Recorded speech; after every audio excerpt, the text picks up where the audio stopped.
I'm going to tell you the story of water management in Pakistan, and I'll share it with you in 3 stories. So I'm going to tell you 3 stories today. I'm Hassan. I just joined Habib University 3 months ago. Prior to this, I was at Stanford University as a research scientist, where I study water and climate issues in developing countries. I build systems models for watersheds across the world. And obviously, I have a big interest in water resources in Pakistan. So I'm going to tell you 3 stories of transboundary water management in the Indus Basin. So when I say transboundary, so what that means is essentially you have a river that's crossing international or national boundaries. So in the international case, it's crossing the boundary or the border between India and Pakistan. It's crossing the border between Afghanistan and Pakistan. Within Pakistan, it's crossing the border between Punjab and Sindh, and then KPK and Punjab, and all these different borders. Because the river flows where the river flows, we've decided lines administratively ourselves. Okay?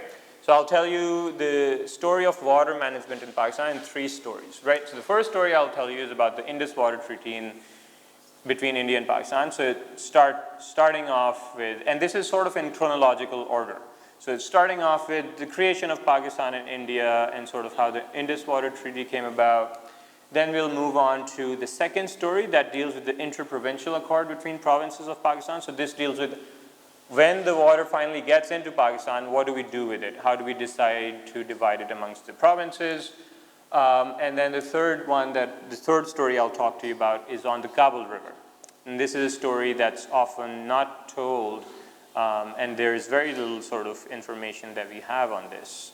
And this is something that I've been working on for the past couple of years, so I'll share some results there. There's nothing between Iran and Pakistan? No, Pakistan and Iran don't really share any major water resources, surface water resources at least. And underground doesn't? So there isn't really, and I'll talk about it, we have with India, and so I'll talk about it in terms of the Indus Water Treaty, but other than that, there isn't really a lot of groundwater that we're talking about. Okay, all right, so the first story I'm going to tell you is about the Indus Water Treaty, right?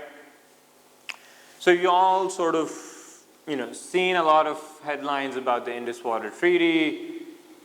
It's dangerous, talks will end deadlock, can be taken as act of war, India must refrain from water war, accusing India of violating treaty, Modi lays groundwork for water war, dispute over water, lifetime of war.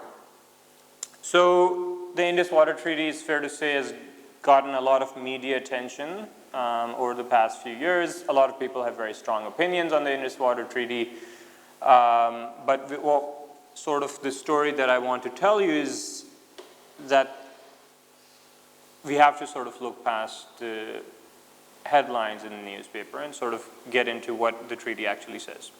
So before we can do that, we first need to situate ourselves. So where we are in Pakistan, so we're in the Indus Basin, right? You can see on this figure sort of here where Pakistan is on the global sort of map and what the Indus Basin sort of covers, and this is what it looks like for Pakistan. There's really 5 main rivers that comprise the Indus Basin, right? So you've got the main Indus River that actually starts off in China. So it starts off in the Tibetan Plateau in China, flows through pretty interesting terrain here. So you've got the Hindu Kush, Himalayan, Karakoram mountain range here, and so a lot of the water in the river comes from this area through snowmelt, eventually flows through the length of Pakistan, goes through KPK, Punjab, Sindh, right? Eventually drains into the Arabian Sea. It's got 5 major tributaries, right? There's the Kabul River that flows in through Afghanistan. You've got the Jhelum and Chenab, 2 big tributaries, and then you've got Ravi and Sutlej. So the climate for the basin varies from semi-arid to arid, right?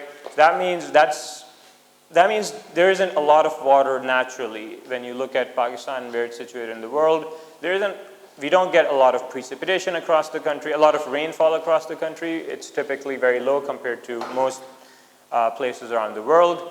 But yet, at the same time, agriculture is a big part of Pakistan's economy. So it contributes 20% to the GDP, employs almost 40% of all people in Pakistan are employed in agriculture, and that's largely thanks to the largest irrigation system in the world. So Pakistan in the Indus Basin has the largest irrigation system in the world. So this is an engineered system that we're able to use to irrigate crops. And so that sort of gives us a big sort of agricultural shade to our economy. As you'll see in that figure, the Indus Basin isn't just in Pakistan. It's shared across 4 countries, right? So it's not just something that is in Pakistan. It's shared between India, Pakistan, Afghanistan, and China. India and Pakistan account for almost 86% of the total basin, so they have sort of the lion's share of the basin. But again, important to realize that it's far more than just Pakistan. All right, so that's giving you a sense of, 80% of all people in Pakistan live in the Indus Basin, right? So 80% of Pakistan's population lives within the Indus Basin. So big part of our population depends on this. So how did we get to the Indus Water Treaty, right? So now let's think back to 1947 and partition. The British, after World War II, leave the subcontinent in a hurry. They draw random lines on a map and then call these countries India and Pakistan and then leave. And drawing that line doesn't just have big cultural impact, sort of what we've experienced, right? This dividing villages, dividing towns, dividing communities. It also didn't really account for the hydrology of the region. So what happened was that we have this partition in 1947 and India and Pakistan is created. But what happened is that this Indus Basin irrigation system, once the British drew their line, 90% of that system ended up in Pakistan. So the entire system that was actually built by the British at that time, 90% of it ended up in Pakistan. Problem was the water that supplied the system, the source of water for that system was all flowing through Kashmir, which was sort of very quickly occupied by India. And so you have the source of water in one country, the entire irrigation system in another country, and both countries obviously not on very good terms. And so what both countries quickly realized is, right, that this is not a good sort of situation that we're in. Yes? Just to be accurate, as I said before, that sometimes we have lost our wars on the tabletop front. So there's another example. In 1947, the Retroactive war that took place, and there were some of the unnatural bodies that were created, and certain regions from which the water did not arrive in Pakistan, so that led to further repercussions of water problems as Yes. previously. The Retroactive war that led to most of the existing problems in Pakistan. Yes, that's exactly right. That you had water, the system in one country, the source of that system in another country. Both countries realized this. It couldn't work that way, and so both countries quickly came to an agreement. And it was called the Inter-Dominion Accord of 1948. Both countries decided that, India committed to supplying water to Pakistan, Pakistan's irrigation system, but they never committed to a number. They merely said that we're going to supply you sufficient water for your needs. Obviously, that didn't give Pakistan the clarity and sort of the comfort that it needed. And so, Sorry. yes. Do we have any evidence that when the Retroactive award was actually made, this was a consideration of the award? It's highly unlikely. It's highly unlikely that it was considered.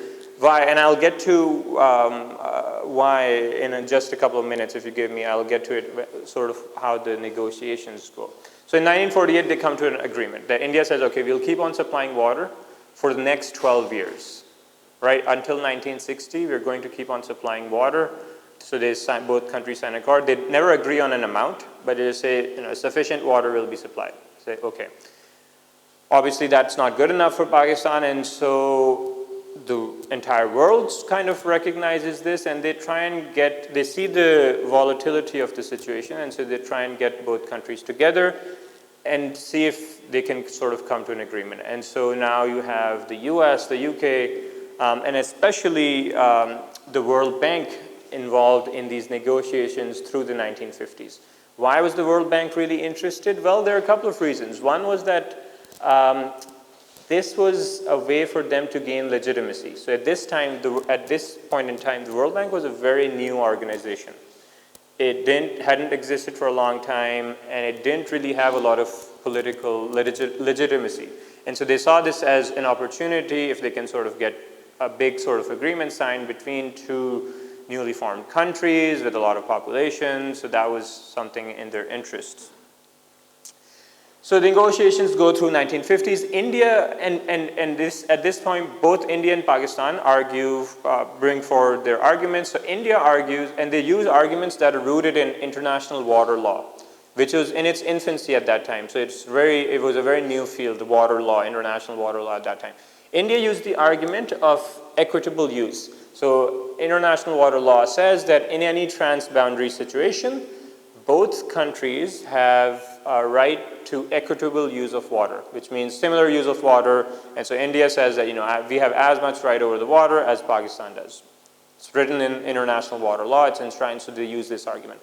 Pakistan uses a contradictory principle, but still part of the international water law, that says no appreciable harm. So in a transboundary setting, the other party can't use water in a way that will result in appreciable harm to the downstream neighbor.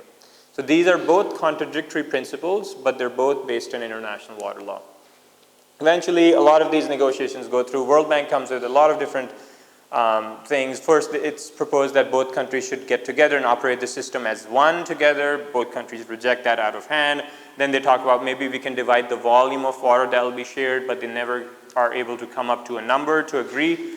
Eventually, they come up with a pretty unique solution. They say, let's just divide the rivers themselves. Instead of the water, let's just divide the entire rivers themselves, which was sort of very radical at that time and still is.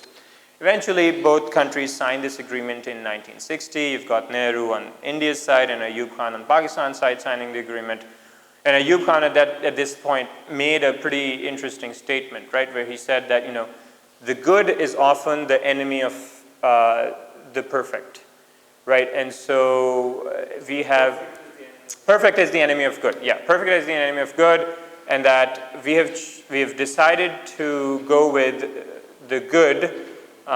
In this case, it's and he basically lays it out very clearly that the treaty is based on pragmatism, right? That understanding the situation and understanding sort of where Pakistan's who sort of holds the upper hand and sort of what situation Pakistan is in. And so it's a treaty. And so what do they actually agree to? Well, what does the Indus Water Treaty include? Well, broadly speaking, so what they decide to do is allocate the western rivers, 3 western rivers, Indus, Jhelum, and Chenab, which comprise about 75% of the total flow. That's allocated to Pakistan. The eastern rivers, Satluj, Beas, and Ravi, that they sort of comprise about the rest of the 25%. That's awarded to India. A big part of this treaty that we often don't really talk about, we often just talk about in terms of dividing of the river, is that it came with a big sort of financial component to this. And so as part of the agreement that Pakistan signed, Pakistan was awarded in grants and loans almost, in today's dollars, about $8 billion. So that's a lot of money. So just to put it in context, the loan that we just got from IMF recently was about $6 billion. And so as part of this treaty, we got grants and loans of about $8 billion. And that was mainly used to fund infrastructure to help Pakistan cope with this new situation. So this is called the Indus Basin Replacement Works. And as part of this, we built our 2 massive reservoirs, Tarbela and Mangla. They were built with the funds for this.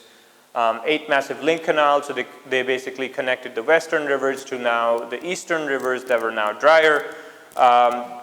a lot of diversion barrages were built. This is what the system schematic looks like right now, and it's one of the most complex irrigation systems in the world, right? So it's giving you an idea of sort of how engineered the system is. So I have a question about the three.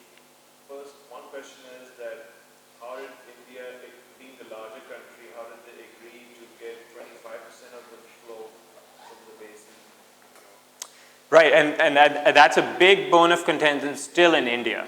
So they see it as a big failure on their part that they sort of agreed to do that. I think there is a lot of, at this point there was, again, sort of both sides of the arguments, both were rooted in international water law, right? And so you had at this point the major powers that were brokering this deal. So you had the US, the UK, the World Bank. In terms of sort of the geopolitics of that, that did play a role in this. You know, the other question is that for the three rivers that India got, did that mean that they would just reroute them totally and shut off any flow to Pakistan? Was that? So that's a great question. So what was agreed was that these rivers are being allocated to Pakistan and India, but the other country is allowed to use that water as long as it doesn't affect the other country. So India is allowed by the treaty to use water, make use of water on the western rivers as long as it doesn't sort of result in significant sort of harm in Pakistan. So likewise on the eastern rivers, if India doesn't use the water and if it flows through Pakistan, then it's fair game for Pakistan to use, right? And I'll talk about sort of what India is doing. There was greater political muscle that Pakistan was using at that time over the Kashmir issue because it was not solved at the referendum did not take place, and in the 1955 the struggle that the Kashmiri people were going through and the United Nations resolutions that were coming that came in 1954, so that we were able to use that muscle as well in the 1960s Indus Water Treaty as part of our negotiations, because the areas that built up to those areas were Muslim majority areas at that time that could have been a part of Pakistan and the issue would have been completely resolved. So as part of, so I believe the international community did not do us a favor on that part. They put us in this blunder. So nobody, so again, these are all explanations that we can sort of think about on this. And yes, geopolitics played a role, but really, you know, it was very rooted in international water law, this work. So I think using words like blunder really does a disservice, and it reflects a fundamental misunderstanding of what this treaty really was. And we'll get into what this really discusses. The blunder was on the part of the Red River. That was it. Sure, yeah. So let's get into what this treaty includes, right? So some really interesting things about this treaty. Any term to it, or was it for? No, so there was no sunset clause in terms of the treaty, so there was no sort of set time limit that this expires at this time, and we'll talk about how that's become a problem. So some of the unique features about the treaty, so rather than divide waters, it divides rivers. It's very new. This is very sort of still very radical. Typically when water, right, and so and remains one of the few that's done it. Even to this day, when there are agreements between countries, it's often over volumes of water and not entire rivers themselves. Here, the geography was such that we could sort of think about that. It's also the only international water treaty that was co-signed by a third party. So the World Bank was a signatory to this agreement, right? So it is Pakistan, India, and the World Bank who agreed to this. And obviously the World Bank financed a lot of the infrastructure projects that came in afterwards. It has a very interesting process for negotiation of settlement. So settlement of issues, right? So if both countries have an issue, first they form a commission. So there's one person from Pakistan, one person from India who meet. They discuss if there's an issue that comes up between the countries, they'll discuss it, see if they can resolve it. If the commission, two-person commission is unable to resolve it, it gets upgraded, right? So it becomes upgraded to a dispute. And at this point, the World Bank gets involved, and so what they do is they appoint a neutral expert who can sort of come, look at the situation, and then sort of give a verdict on the dispute. Now, if the countries don't agree to what the neutral experts say, they can further escalate it, right? They can sort of further escalate it, and then basically this goes to a court of arbitration. And this is the interesting point though, like who sort of forms part of the court of arbitration. So it's got, you got a couple of members from Pakistan and India.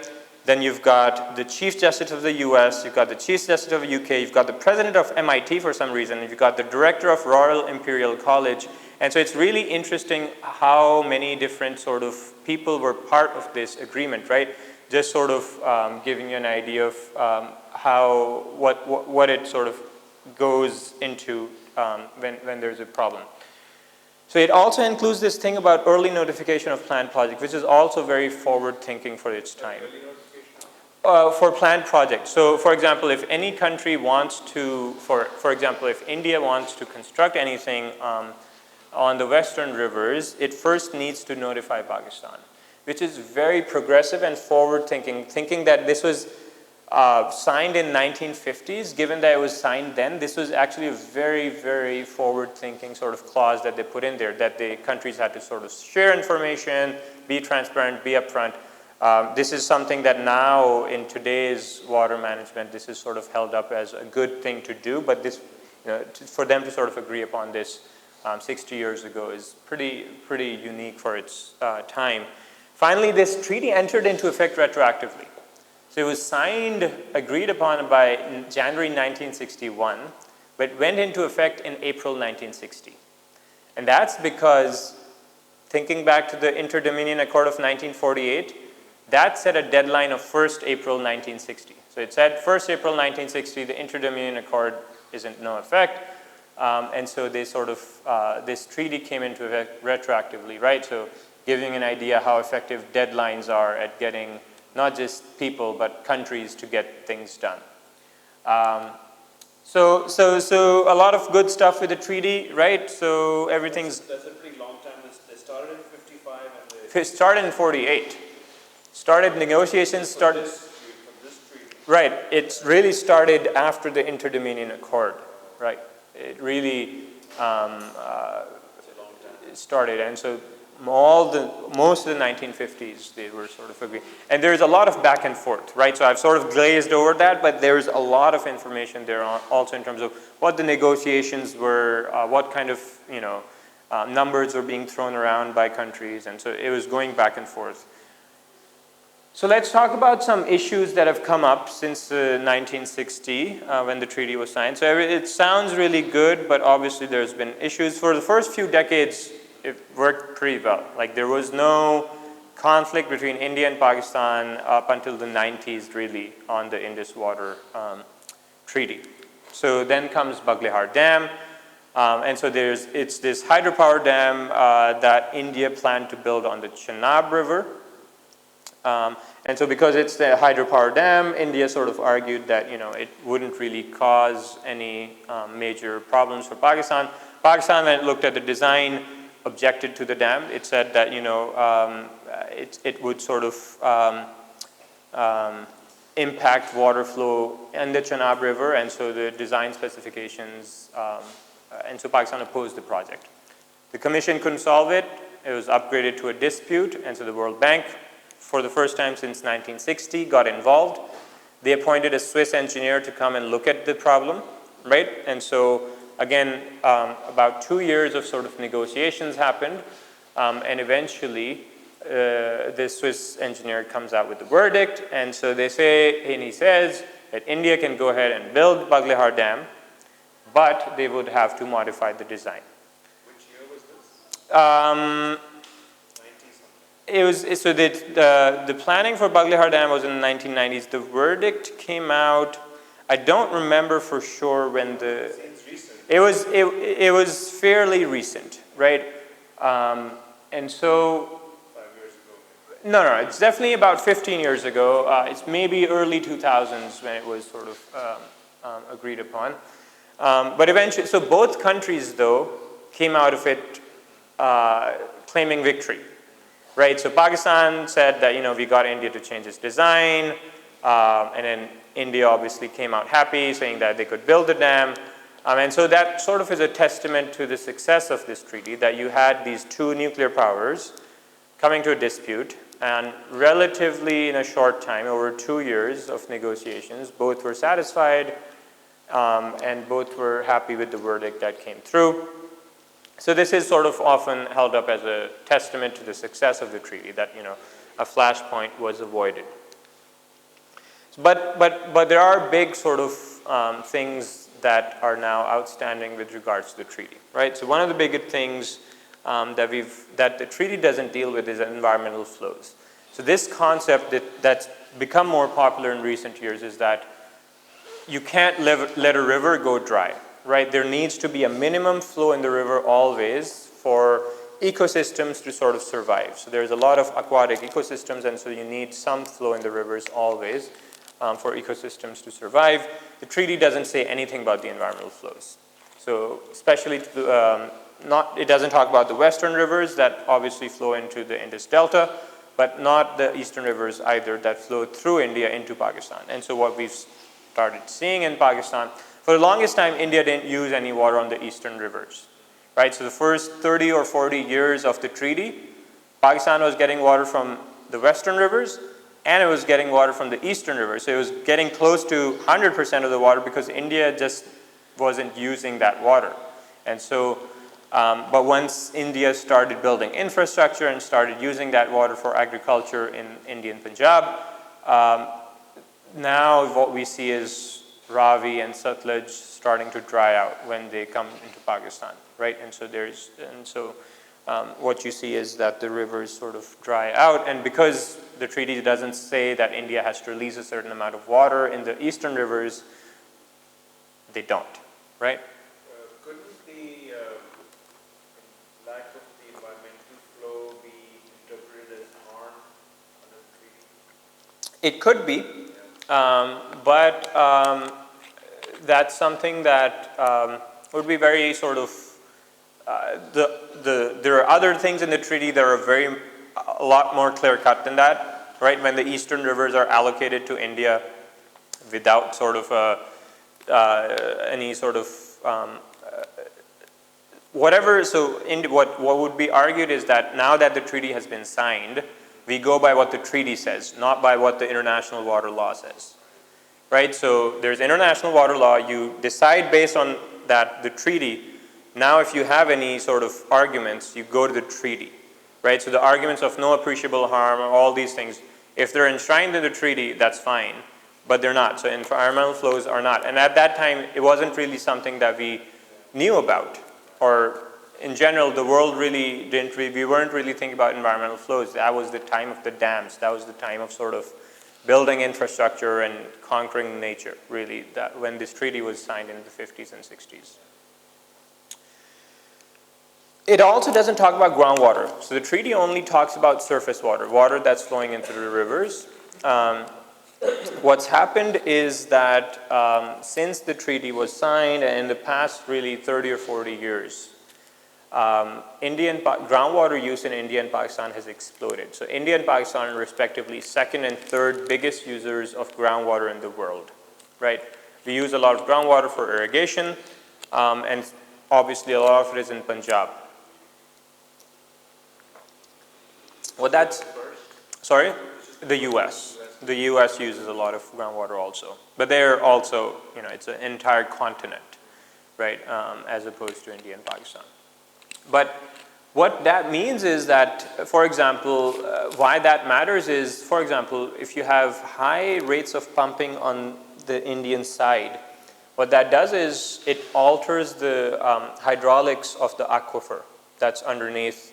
The aquifer is shared between India and Pakistan. It lies underneath Punjab, right? And so when you have intensive pumping on one side, either India or Pakistan, the hydraulics are altered such that the groundwater flow is altered, and so you can have an impact on the other country, even through groundwater flows. And that's something, again, that the treaty doesn't talk about. And so really, that's not really something that we can do anything about, given the current sort of treaty agreement. Finally, there's been, since Baglihar, there's been an uptick in litigation and mistrust. Especially this is coupled with intensive intensive sort of water resources development in India. And so you've got the example of Kishangarh Dam. Pakistan sort of argued against this. This was finally, India was allowed to go ahead with this. Similar with the Ratley Dam, there have been sort of a lot more litigation and pending litigation. So there's a lot of stuff that's now with the World Bank in terms of what India and Pakistan don't agree with. So Kishangarh was about 10 years ago. Ratley was about 5 years ago. And there are a couple more that are now with the World Bank that are still pending. So still pending sort of discussion. So that was sort of to give you that concludes the first story I wanted to tell you about the Indus Water Treaty. I'll move into the second story, and maybe we'll keep it to the second story, and then we'll have a discussion afterwards. I'll stop after the second story, but this... Just a quick question. Sure. Is there any talk of having a separate treaty for the environmental flows and the groundwater? I think at this time, given the current political situation, it would be extremely unlikely. Before this, I mean, things were a little better earlier. There were talks. Never. Not really. The signing of the treaty itself was a huge feat. Trying to repeat it now, and at that time there was a lot of interest in getting the treaty signed. So it wasn't just that India and Pakistan wanted to sign the treaty, it was the US, the UK, the World Bank, yet all these powers that were really interested in doing so. They financed a lot of it, they provided grants, Germany, France, all of them provided grants as part of the $8 billion that Pakistan got. India put in a lot of money into the replacement works in Pakistan also. So there haven't been on any serious level, any sort of discussions of, environmental flows. But Pakistan, the infrastructure that was built by Pakistan, the link canals, was designed in a way that if the eastern rivers go dry, the link canals sort of feed water into those rivers, which they do, yeah. And it's not that, Pakistan can't really argue from an environmental flows perspective because really that water, first, environmental flows isn't really a big issue in Pakistan anyways.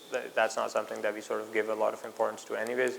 But also in most of the Ravi River floodplain now is just a lot of just human settlement. And so there isn't any ecosystem or aquatic ecosystem that we've left to sort of sustain anyways. Okay? Do you want to move on to the second story, or do you want to stop right now? So the second story deals with what happens once this water enters Pakistan. Like, how do the provinces sort of get this? Can we get back to some details about the Kabul River before we get to the interprovincial accords? The Kabul River flows in well in this, as a third story. So it sort of fits in well there because let me talk about this and then I'll get to this. We can talk that. Okay, so the interprovincial accord divides water or sort of allocates water across the 4 provinces in Pakistan, right? So you've all seen this, you probably recognize this. It was signed primarily by the 4 provinces, but it also deals with water for the territories that are not given the status of provinces. You've got Gilgit-Baltistan, Fatah, and Azad Kashmir, right? So how did the accord come about, right? So dispute between provinces, between Punjab and Sindh on water predate creation of Pakistan. It's not something that started after Pakistan was created. This was back in the time of the British also. There had been disputes over sort of water between Punjab and Sindh. And so that sort of just continued after partition. So really what happened immediately after partition was all of Pakistan's attention was on India, right? The Indus Water Treaty in India. And so the provinces didn't really come together and figure out, okay, now in this new country, how is the sharing of water going to work? And so the status quo was basically maintained for the first few decades of Pakistan's creation, right? So it was sort of, just let it sort of go on as it has always gone on. And really, it was really after the completion of the Indus Basin replacement works that I talked about in the previous story, right? Now you have all this infrastructure that's been built, all these dams that have been built, all these barrages that have been built. Now there's a lot of water available, and there's a lot of water infrastructure that you can use to move this water around. So now all the provinces want a piece of the pie, right? So now it's like everyone wants some piece of it, right? And so that's when really the negotiations between provinces really start happening, is after the Indus Water Treaty and the IBRW is completed, right? I have a question about IBRW, which is that is there any provision in IBRW for maintenance, like keeping them going? No, so those funds are mainly for construction purposes, but obviously, you know, WAPDA was formed as part of this. WAPDA was one of the leading water agencies in the world, right? They were sort of, it was used as the example at Harvard Business School of how to run organizations. And so because they oversaw this massive infrastructure sort of project in the 1960s, which was tremendous. And so maintenance and everything was sort of, Pakistan was obviously taking care of that on its end. That's one of the criticisms you hear, that these canals have not been maintained and kind of fallen apart. Yes, absolutely. And there's sort of a big history of that, but maybe we can talk about that once this is done. So in the 70s and 80s, there are a lot of commissions, there are a lot of reports, there's a lot of committees that are formed. I'm going to skip over all of that history and sort of get to immediately when the accord was signed. This apportionment of waters of the Indus River system between the provinces of Pakistan, 1991 Act. I'll just call it the Accord. And a couple of interesting things to note about this is not an act of parliament, right? So it's not legally binding. And as part of this agreement between provinces, the Indus River System Authority, IRSA, was created. So the accord itself created the entity that would be overseeing the accord. So they were entrusted with the authority to implement this accord. So who signed off on it? So it was the chief ministers of all the provinces.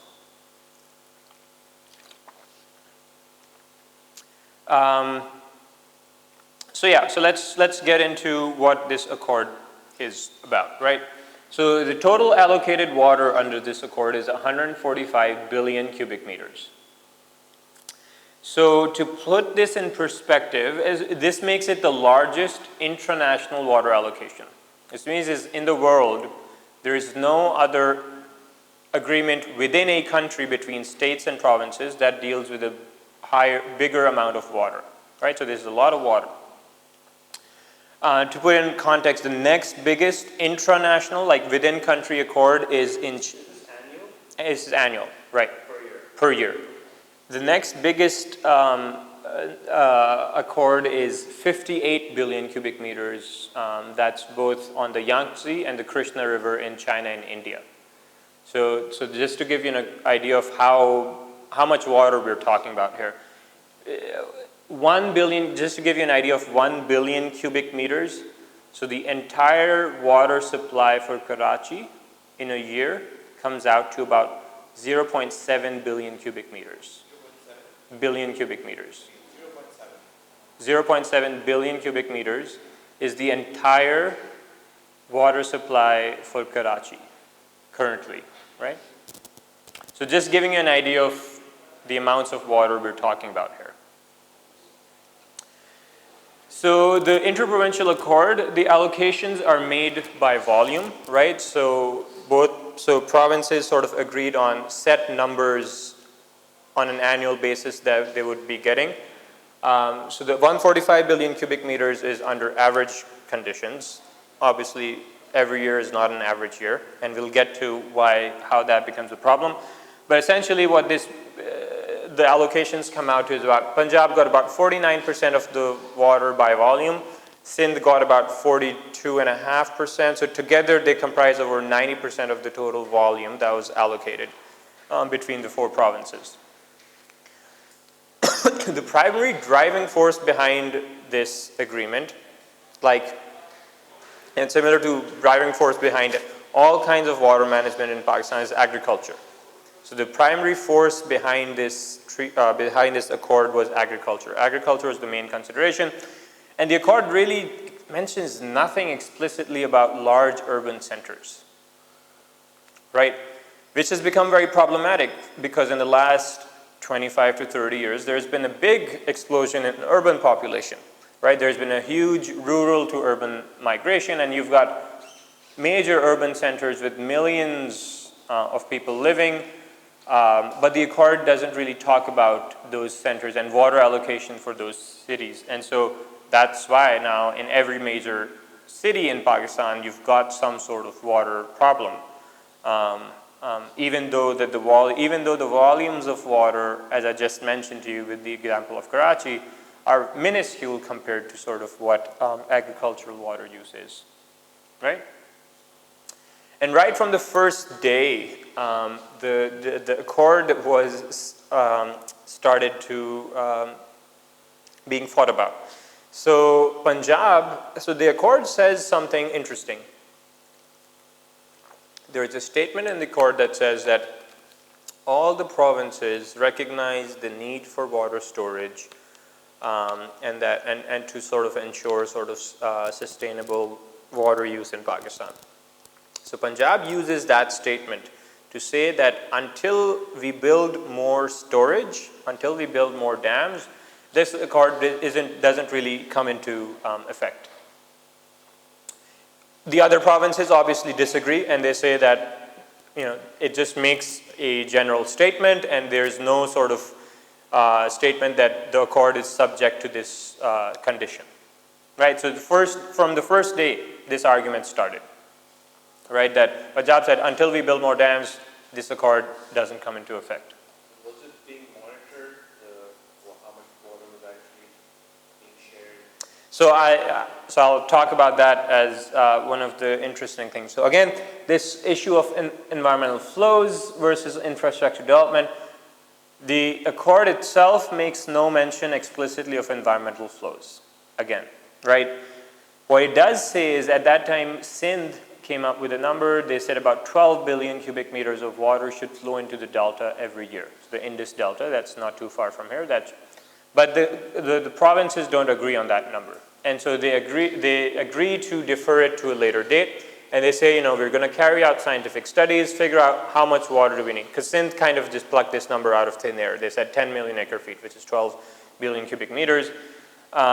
So Sindh proposed this, the other provinces deferred to later studies, and these studies are then actually carried out. So in 2005, Gonzalez et al., so these are these foreign consultants that come in and say, look at the situation, and they say, you need to release about 4.5 billion cubic meters every year to sort of sustain the ecosystem and keep the natural system in place.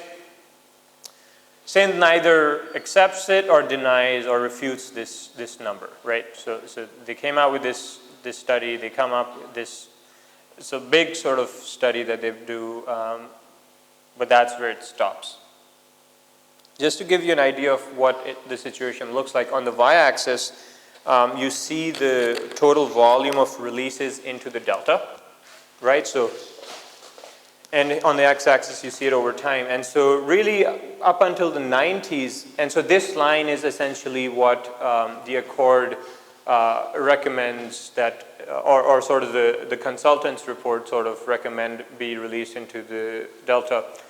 And so up until the 90s, we're easily releasing a lot more than this, right? The bars are a lot higher than this line. Like maybe 20 times higher. 20 times higher. So that requirement is being satisfied just fine. And then, but now what we start to see, and if we extrapolate it more, is that slowly and slowly these bars become smaller. Become smaller and smaller. And now we're really in this zone where we're barely meeting these recommended flows. Again, these are not flows that have been agreed upon by all the provinces. Right? So they came out, they say 4.5 billion cubic meters. Sin says, we don't accept this, but they don't sort of come up with a sort of counter. Billion cubic meters of the y-axis? Yes, this is billion cubic meters. Gigameters, which is billion cubic meters a year. Who controls these y-axis? Like who's?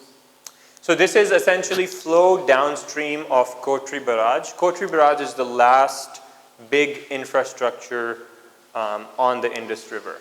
Like in terms of concrete, it's the last big infrastructure. And so after that, there isn't really any way to stop water or sort of make it flow. So who controls how much goes in here? I mean, everyone who's upstream. Everyone. Everyone has a role. Going up to Kashmir, everyone has a role, right? And what happened, just to have a clarity about the chart, Yeah. what happened in 2001 and 3? So this is a big drought. Outliers, yeah? Big drought in Pakistan. So there's a huge drought in Pakistan. Abnormally low rainfalls for about 3 years. And in 2010 and 11, there is another outlier spiking up, yeah. Remember these floods? Okay. Oh, yeah. Remember these mega floods, both in 2010 and 2011, right? There's a lot of water that flowed downstream of Kotri in those years. So that's one problem, right? And so what we're seeing is these environmental flows are becoming problematic. But that's not really the worst part.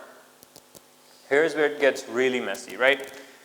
How does the accord deal with variability? Like I said, every year is not an average year, right?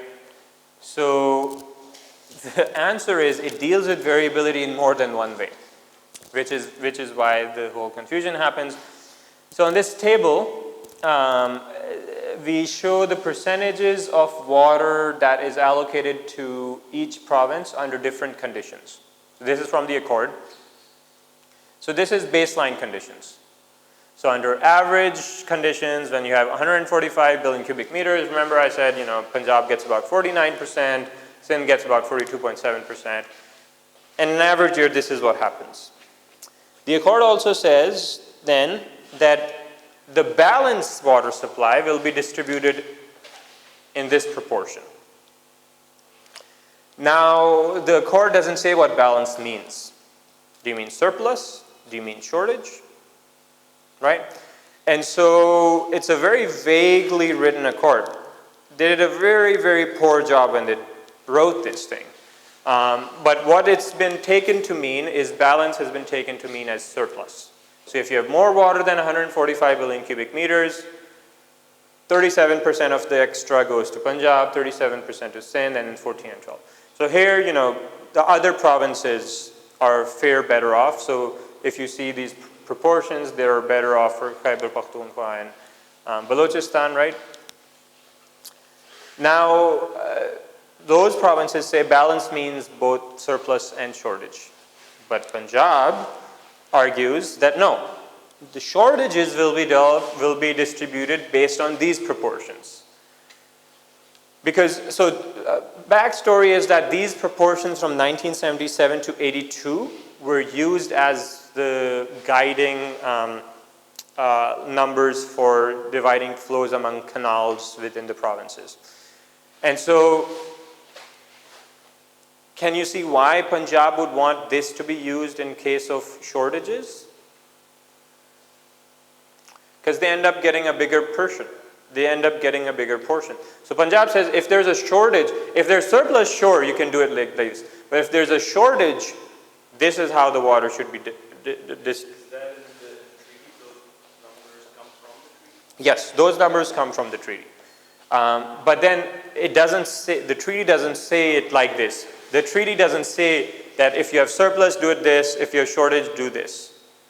It's written in a way that Punjab can interpret it in that way, right? It's written pretty in sort of vague terms. Just to add on this point, these proportions take into account or take into consideration the census of the population that took place? Because in 1981 and then in 1998. Yeah. So no. Again, what's important to remember is what's the driving force behind this accord? Agriculture, right? It's not the water that you and I use in our homes, right? It's agriculture. It directly affect the number of people that are, because it is one of the major industries, as rightly mentioned, 48 accounts to 40% of the total employment sector. And if we take into consideration this guy's employment nearly accounts for 50% of the population that is directly employed in the private sector. Absolutely. So it's Absolutely. Accord makes no mention of population because population changes have some impact on agriculture, but it's relatively little, right? Agricultural water use isn't really affected by that much by population changes in a country. It also has this use it or lose it sort of clause in the accord. What that means is that if you don't use the water that's allocated to you, it's okay for a downstream province to make use of it. Sounds very basic, right? That if you don't use your share, someone else can use it. The reason that's problematic is that Punjab uses this, so an example of this would be KPK isn't allowed to sell its share because it can't use all the water that it's allocated. It's not allowed to sell its water to Punjab or Islamabad, for example, which needs a lot of water. Because Punjab says, you can only use the water yourself. You can't sell it to someone else, right? And so, which is problematic because water trading helps improve water sort of use efficiency. And so, but Punjab uses that clause to basically prevent KPK from doing this. Now this is the part which is probably the biggest sort of scandal in this, and which is something that we never sort of talk about, which is funny, is about monitoring and review. So it says this accord says nothing about how provinces are supposed to share their water usages, information about how they're using water, share sort of flow data. And so what's happening now is on this figure, what you see is the volume balance error.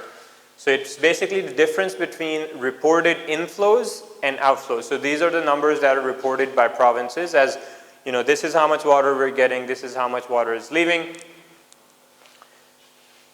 Up until 2015, this error had reached 25%. What that means is, in simple terms, we don't know where 25% of the water in the system is going. Right? We don't know where 25%. That 25% is twice the combined capacity of all your dams in the country. So you add up all the dams in the country, multiply that by 2.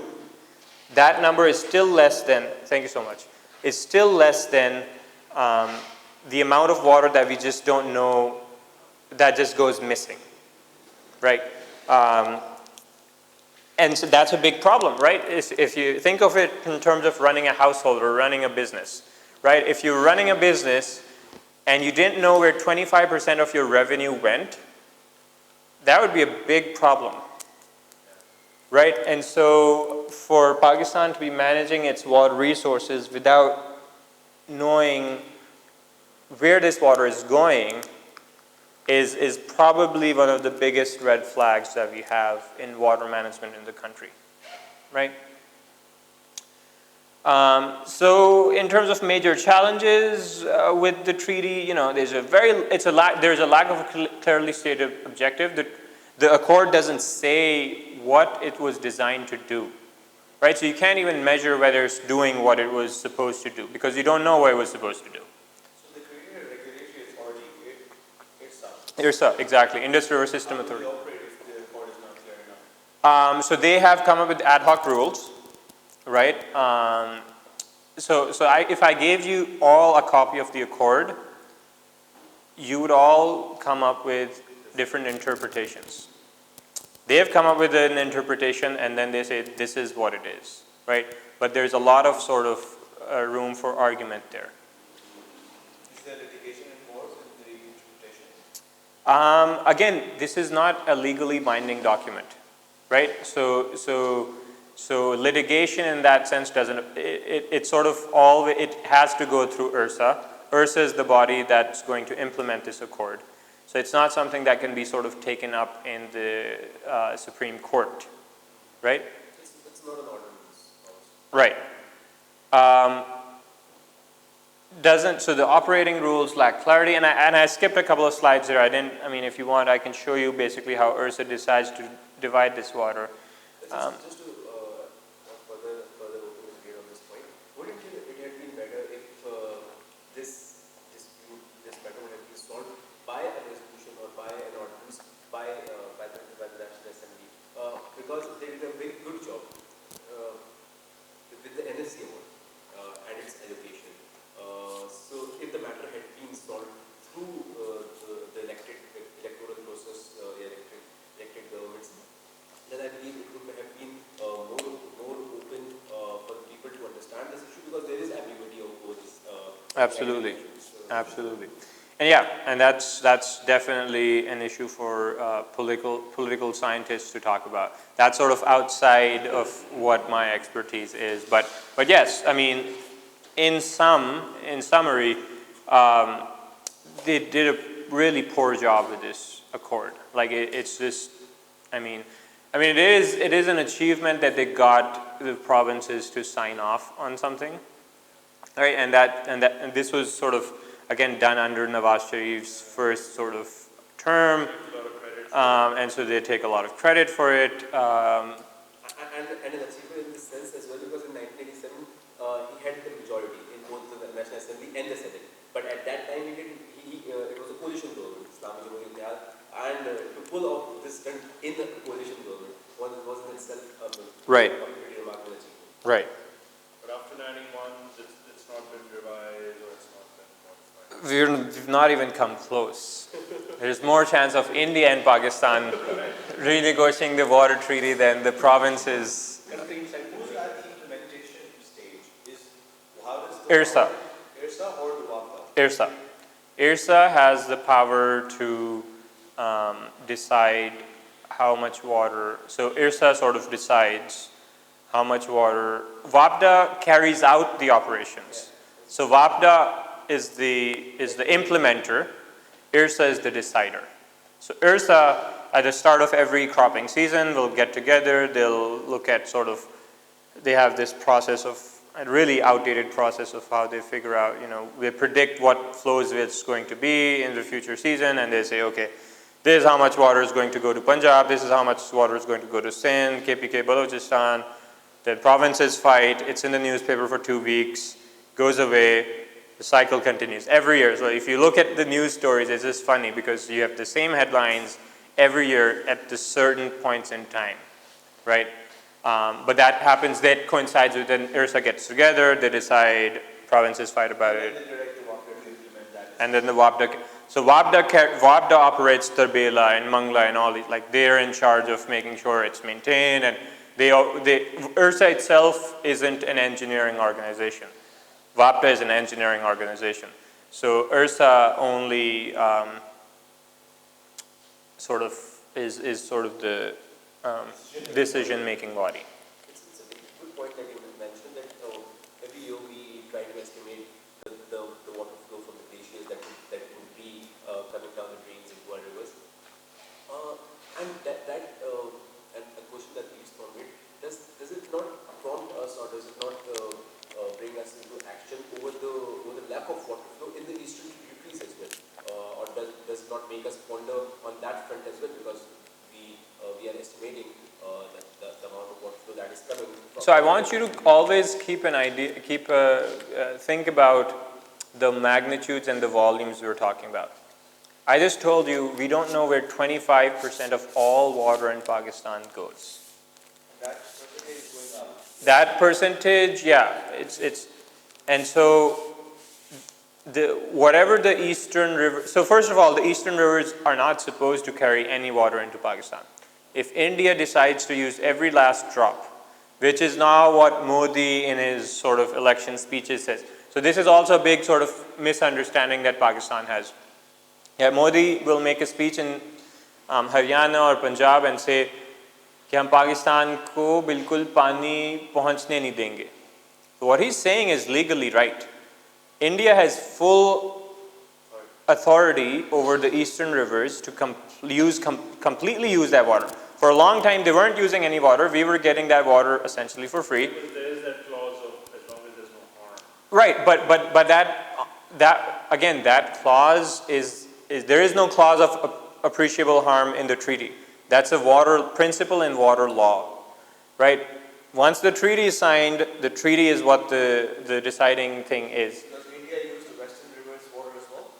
So the India is allowed to use it as long as it doesn't interfere with Pakistan's usage. So they can build run-off rivers, hydropower dams, as long as Pakistan's flow isn't interrupted. Whatever they do, right? But so when Modi says that we're going to do this, then it's like, oh, India jo hai na Pakistan ka pani rok dega sara. First of all, India can't do that, not even on the eastern rivers. And then secondly, it's allowed to do that. It's within its full rights to do it, and it's not a radical statement that Modi is making. It's just a matter of fact statement that they're saying that we will make full use of this water. And it's a political statement that, you know, because they already are making full use of that water anyways. And so in that situation, right, talking about the eastern rivers is pointless, because when you don't know where 25% of all the water in your country is going, right, which is about 35 to 40 billion cubic meters of water, which is way more than what the eastern rivers would ever carry. Right, so what happens oftentimes, and this is one of the biggest problems in Pakistan's water management, is that politicians often use India as the bogeyman. Right, they use it as, if a farmer in Punjab comes to their representative, locally elected representative, and says that we're receiving declining water supplies in the canals, our farms are going dry. The politician goes like, they have an easy way out. It's like, India ne pani band kiya hua hai upar se. It is complete fraud, right? Complete fraud. But it becomes an easy way out for politicians to sort of cover up the inefficiencies and incompetencies within Pakistan in terms of, and so this excessive sort of attention and this obsession with India and the Indus Water Treaty is a big problem with water management in Pakistan. Is that we've seen that the Indus Water Treaty has problems, right? But those problems, you have to always look at it, you have to look at it in relative magnitudes. What are the numbers that we're talking about, right? And what are things that we can immediately do to fix it, where we don't need to rely on India to do, right? And so those are things that we often don't think about. So there's a third story, which I'm not going to start, because that's going to take us severely over time. But with the Kabul River Basin, I'll just give you a sort of brief overview what the situation is, right? So the Kabul River Basin Kabul River is one of the biggest tributaries to the Indus. It's about 15% of total flow in the Indus comes from the Kabul River. Now the Kabul River is interesting. It has the biggest tributary into the Kabul River is the Kunar River. In Pakistan, it's called the Chitral River, right? So it's the Chitral River in Pakistan. What makes it really interesting is this. This black line is the international border. As you can see, this is sort of shared between Pakistan and Afghanistan. So this is the Indus Basin. This is where the Kabul River Basin is, right? Just to give you a big sense of where we are in the country. The Kunar River flows from Pakistan into Afghanistan, It eventually joins with the Kabul River main stem near Jalalabad, which then flows back into Pakistan. So at the same time, Pakistan and Afghanistan are both upstream and downstream simultaneously. So this makes it a very sort of unique river path, and it makes for some really interesting hydrology, right? So it has a unique river path. The key issues in this area, especially for Afghanistan, they have insufficient water supply, vulnerability to natural disasters, and a huge energy shortfall. And so what they've now, and so for the longest time, Afghanistan didn't develop its water infrastructure, right? There was the Soviet invasion and everything. It wasn't really in a position to do anything. Since the war on terror and sort of 9/11 and the US invasion of Afghanistan, there have been a lot of development agencies in Afghanistan. There's been a lot of money that's now being pumped in to help Afghanistan develop its water infrastructure. So for the longest time, Pakistan didn't need to worry about the Kabul River, right? Like, we were all sort of focused on India, and so we came up with the treaty and everything. Pakistan and Afghanistan have absolutely no agreement on the Kabul River Basin, right? The Kabul River that flows in. And imagine, so I showed you the headlines at the start of the talk, right? With the Indus Water Treaty that we see. Those are the headlines after we have a very, very well formulated treaty. Imagine what the headlines will be when we're starting with nothing, right? Pakistan and Afghanistan have nothing on the Kabul River Basin. And so this is some of the work that I've been involved in over the past couple of years when I was at Stanford and I was doing my graduate work in Massachusetts. What we're trying to do is sort of model the impacts of Afghanistan's development on Pakistan. So what happens when Afghanistan builds the dams and hydroelectric dams, which are also partly funded by India. So India is also helping Afghanistan build up its infrastructure, just as part of the geopolitics, right? And so we look at sort of what impacts Pakistan will sort of experience when they do that. So we've run out of time, so I'm not going to talk about that work, but maybe another time I will do that. So I'll stop right now, and I'll thank you for patiently listening and engaging in conversation. This is very, very interesting for me. Great. All right, thanks a lot.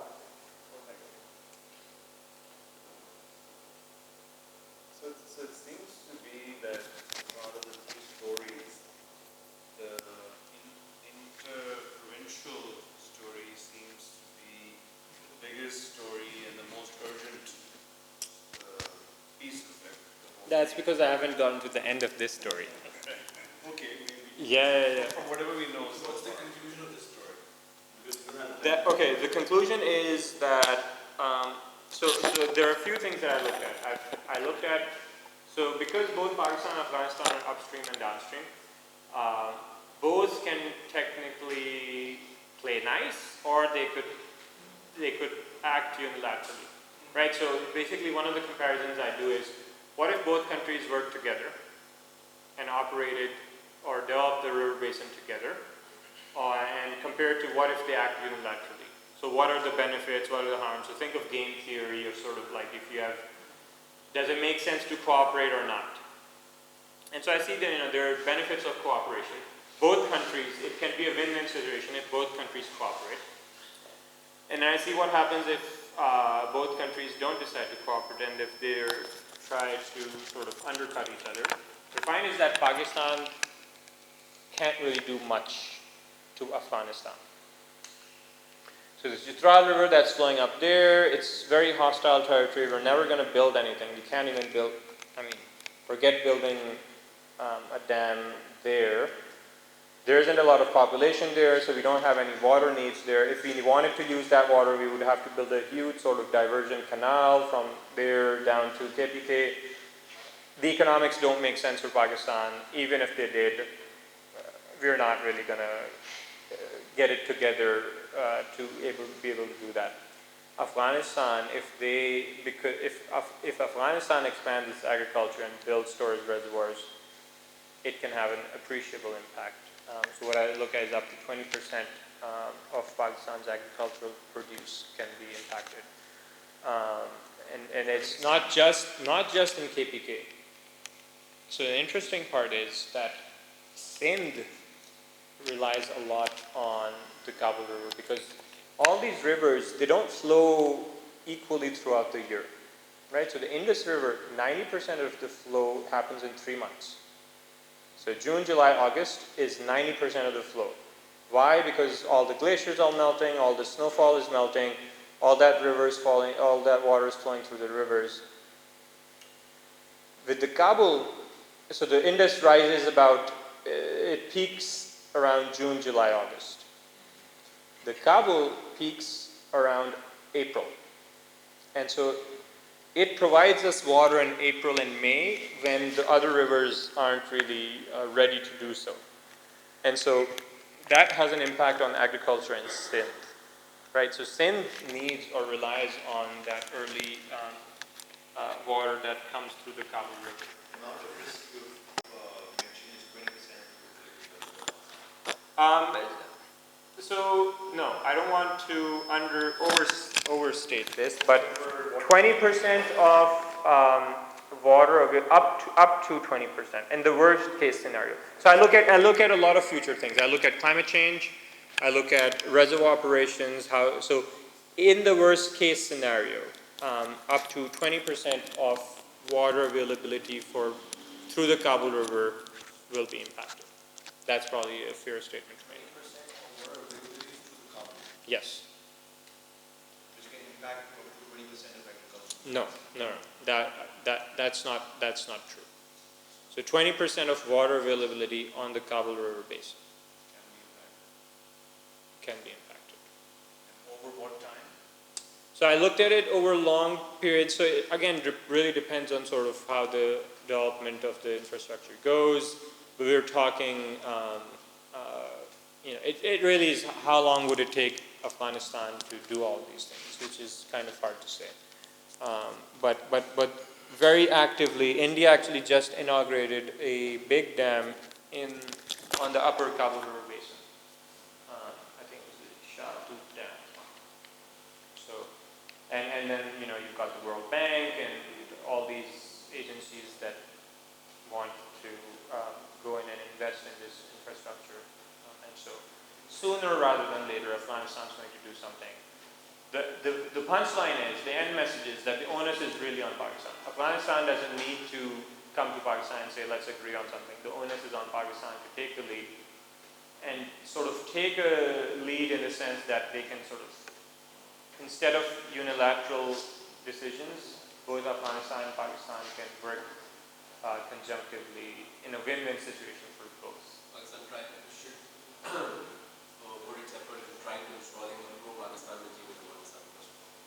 I think that's the absolutely worst way to do it. Because last month I was in Dubai. So there are no official meetings between the countries to discuss this at this point. Pakistan and Afghanistan relations aren't good enough for them to do this right now. But on sort of, we call these track 2 dialogues, like on sort of smaller scale, there are efforts to sort of get civil society and academia and lawyers sort of to talk about this. So last month I was at one of these, I was presenting some of my work in Dubai last month in these, and so we interacted a lot with the Afghan sort of representatives. And Pakistan is not very popular in Afghanistan at this point. There's a lot of grievances that Afghanistan has against Pakistan. Right. And so there's, again, the onus is on Pakistan to fix that, because Pakistan stands to lose the most if they don't. Did they recognize that this could be an issue coming up? I mean, what was their attitude generally? It's not really an issue. Like, they don't really have to worry about anything. I know they don't have to, but just in terms of your interactions. No, I mean, they know that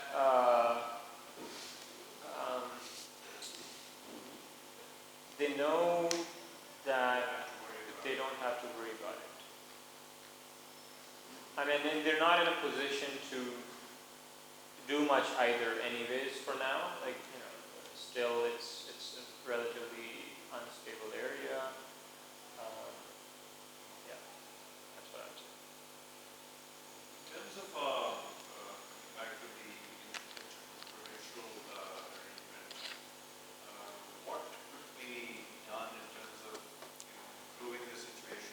trust.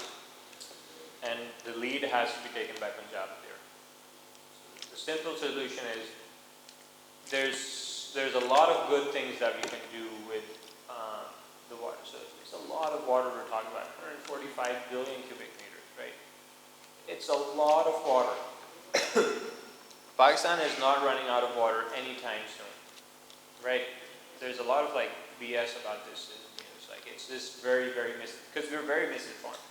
We're not running out of water anytime soon. Our problems of water are not problems of scarcity. It's a problem of management, right? So the way you sort of go about doing this is, until the provinces trust each other enough to sort of come and talk about this, there's never going to be, so you can come up with really, really unique or cool sort of agreements where it's a win-win for all. But right now, the provinces don't trust each other, starting with Punjab. That why would they agree to anything? So the reason why you say Punjab should take the first step is because they're the upper riparian. They're the upper riparian, they're the biggest province, it's the most prosperous province, it has the biggest share. Again, like Afghanistan, the bonus lies on them because they have the lion's share of population in Pakistan. Sure, but it's different because they are not in a position to, they also have the strong hand. Right, Punjab, just by being the upper riparian, just by being the center of power, just by having all these things, they're also the most well placed to take the lead, and they have, and no one else can do that, right? No other province can do that, because everyone has grievances with everyone else. It's not just Punjab and Sindh that have a problem, Balochistan and Sindh have a problem, and KPK and Punjab have a problem.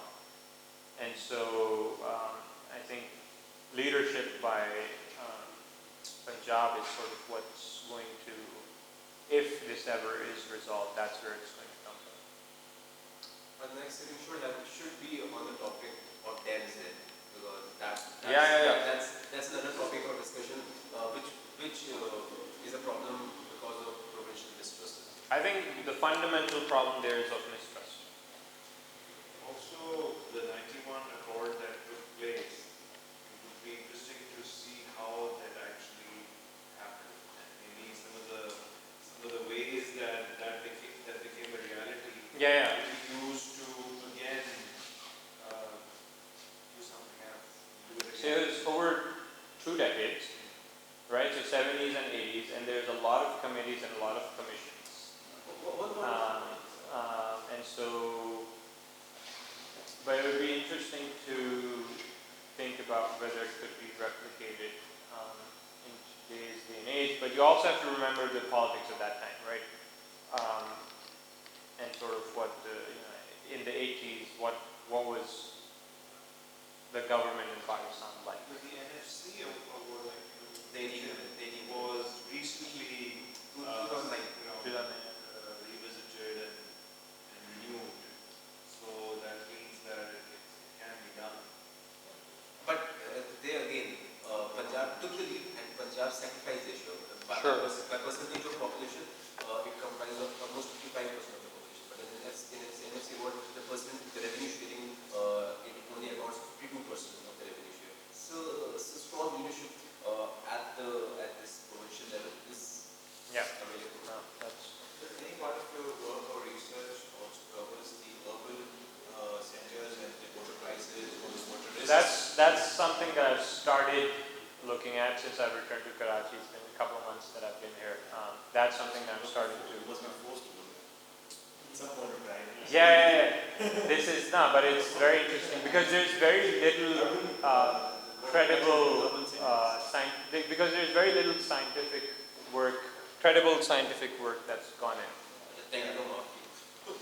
Right, so we have all these terms that we talk about, tanker mafia, all these things, and the reality is very different, right? You start